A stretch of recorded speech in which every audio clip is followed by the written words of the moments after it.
İnandıklarını sorgu-sual etmezler. Bak, niye okumalıyıq? Cəhalət niye düşməndir? Çünkü cahil insanın özelliğinin biri budur. İnandığını sorgu-sual etmez.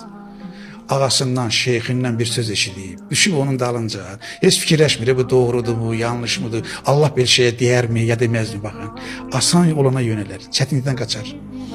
Bakın, şablon yolu seçer, çoxluğa önəm verər, tolerant değil. Cahil adamın bir özelliğini biri budur, tolerant değil. Farklı fikirlere karşı amansızca düşman kesilir.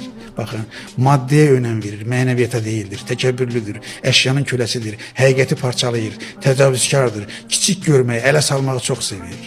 Səbəbi nədir? Düşünməmək, zənnə, təxminə əsaslanmaq, öncədən hökm vermək, adamı tanımır, öncədən hökm verir. Deyir, falan alım yaxşı danışır, amma bizim məhzəbdən deyil. Bu cahillik hər sahədə var. Hər sahədə Ədəbiyyatda da var, bəli, tarixdə də var, siyasətdə də var, iqtisadiyyatda da var, ailədə də var. Bakın, təkəbbür, ataları təqlid etmək, təqlidçilik, şeytanın aldatması, bol imkan və israf varsa cəhalət dibinə